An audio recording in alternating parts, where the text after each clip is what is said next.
हरियाणा की हर अपडेट के लिए बेल आइकन दबाएं और सब्सक्राइब करें STV हरियाणा न्यूज। आवाज का और लगातार किसान आंदोलन को लेकर तस्वीरें जो सामने आ रही हैं, उन तस्वीरों को लेकर अब अलग अलग जो संगठन हैं वो जानकारियां भी हमने आपको दिखाई हैं, आप तक पहुंचाई हैं। और अब ऐसे में जब चाहे खाप प्रधान हो, चाहे अलग अलग कर्मचारी संघ हो, वो सभी जब किसानों को अपना समर्थन दे रहे हैं, तो ऐसे में सवाल ये कि आखिर इस समस्या का समाधान कब निकलेगा, क्योंकि अब आज इस आंदोलन का चौथा दिन है। तो ऐसे में सड़कों और हाईवे पूरी तरीके से बंद हो चुके हैं, आवाजाही दिल्ली तक पूरी तरीके से रुक चुकी है, व्यवस्था ठप हो चुकी है।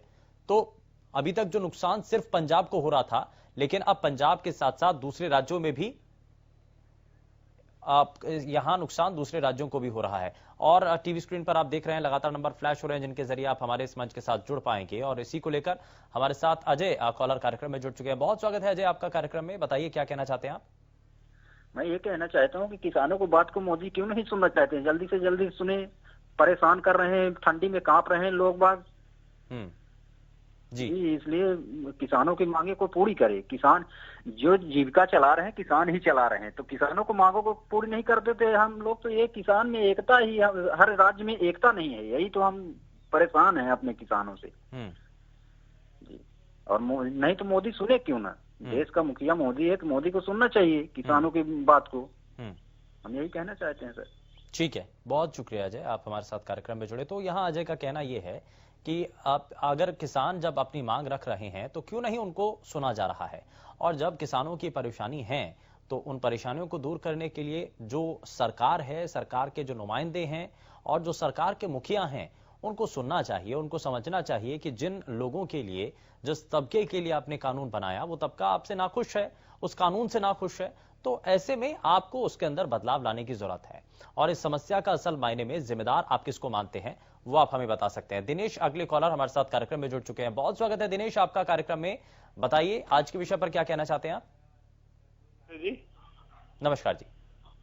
ऐसा है भाई जी, जो ये आंदोलन हो रहा है देश के दुर्भाग्य है। जब एक मतलब मजदूर है, किसान उनसे अपना काम कर रहे हैं, छोड़ के धूप में इसमें सर्दी में बैठे हैं, छोटे छोटे बच्चे बैठे हैं और बैठे हैं। इससे बड़ी हमारे देश के लिए क्या शर्म की बात होगी। प्रधानमंत्री जी ने आग छोड़ देनी चाहिए व्यापारियों के लिए, मैं तो व्यापारियों का सब कुछ करूंगा, ये इस बात की कोई बात नहीं।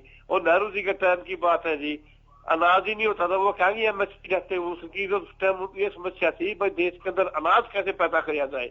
आज फिर उन्होंने तरक्की करी, 65 तक वो आए, फिर MSP बनी, उससे आगे कुछ बना।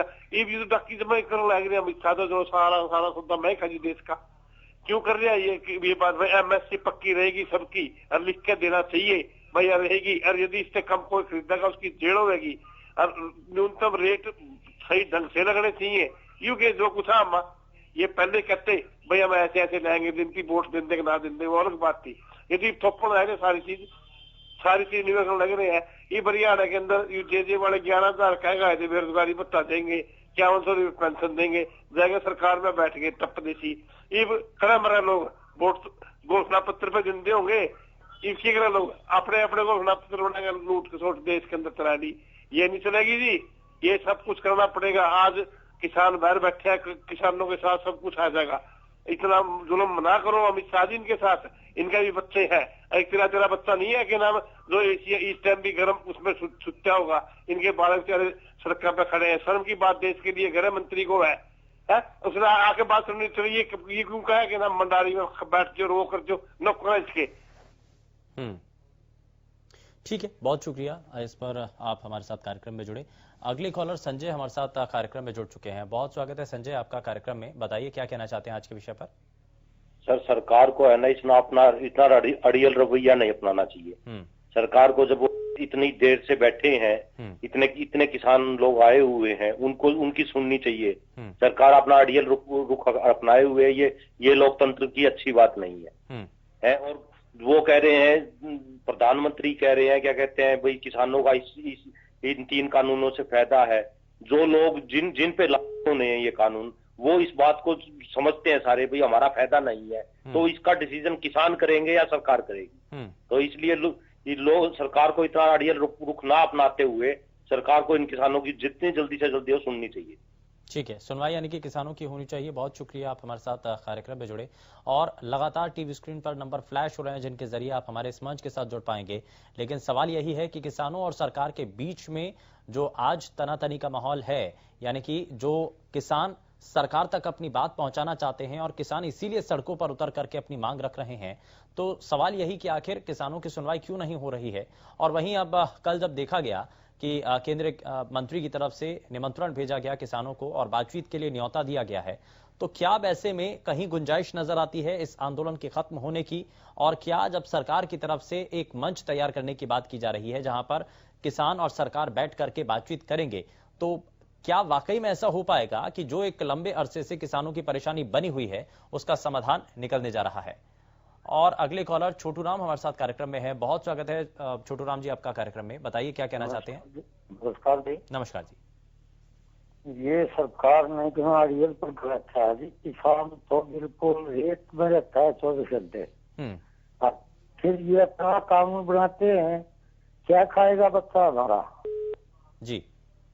दिन रात जो है रेत में रहने वाला से नजर है। ये सरकार को पता नहीं था। इस मोदी जी ने 15 लाख का धरना दे के तो वोट ले लिया और अच्छा कह के ले जा रहा, किस हमें ही मार रहा है, तो फिर क्या फायदा है हमारे वोट का। हर आदमी हर महिला ये देखे थी कि भाई ये कांग्रेस ने किया था, मोदी आवेगा कि मैं बहुत का सारा रोजगार करेगा। हम तो इस धरती बात खाता वो भी खो दिया, क्या करेंगे। ये एक आदमी कहता है लाख आदमी बैठे हैं, सरकार कहती है यहाँ हो दिल्ली में। अरे दिल्ली में आ रहे थे तब पाग आ जाते तो वहां रुकते। ठीक है, ठीक है, ये बहुत सारी चीजें हैं, बहुत शुक्रिया। लेकिन इस बीच अगले कॉलर सत्यभान हमारे साथ कार्यक्रम में जुड़ चुके हैं। बहुत स्वागत है सत्यभान आपका कार्यक्रम में, बताइए क्या कहना चाहते हैं आप। नमस्कार सर। नमस्कार जी। सर किसानों ने तो हमेशा ही इनके साथ ऐसा होता है, जो आपस में दोनों पार्टियां झगड़ रही हैं, वो कांग्रेस का नाम ले देते, को बीजेपी का है। हरमिंदर ने तो किसानों को ये समझा दिया कि भाई आप अमित शाह की जो अपील है वो मानो आप। तो फिर कहाँ रहेगा कांग्रेस का इसमें। अब कांग्रेस भड़का रही है, फलानी भड़का रही है, तो इनके साथ बात करनी चाहिए जब देश का भला उसके सर जी ने नुकसान का खतरा बढ़ रहा है जी। चलिए ठीक है, बहुत शुक्रिया सत्यवान आपका, आप हमारे साथ कार्यक्रम में जुड़े। तो यहाँ बातचीत के जरिए ही किसी भी परेशानी का समाधान निकाला जा सकता है। और अब क्या बातचीत का स्तर अब आगे बढ़ता हुआ नजर आ रहा है? क्या आपको लगता है कि बातचीत के जरिए इस परेशानी का जो समाधान है वो निकल पाएगा और कितना जल्दी निकल पाएगा? क्या सरकार की तरफ से कुछ हद तक देरी हुई है किसानों की बातों को समझने के लिए? और क्यों नहीं आखिर किसानों की जो फरियाद है वो सुनी गई? सुभाष इस बीच हमारे साथ अगले कॉलर कार्यक्रम में जुड़ चुके हैं। बहुत स्वागत है सुभाष आपका कार्यक्रम में, बताइए क्या कहना चाहते हैं। सर मैं ये कहना चाहता हूँ जी, कृषि प्रधान देश में होते हुए कृषकों के ऊपर इतना जुल्म हो रहा है तो फिर कहाँ मिलेंगे। तो सरकार को चाहिए अपना रुख छोड़ के किसानों से बात करे। मैं ये कहना चाहता हूँ जी, हमारा कृषि प्रधान देश में भी हमारा किसानों के साथ ऐसा अन्याय सरकार हो रही है। चलिए ठीक है, बहुत शुक्रिया सुभाष, आप हमारे साथ कार्यक्रम में जुड़े और इसी तरीके से आप भी अगर इस मंच के साथ जुड़कर अपनी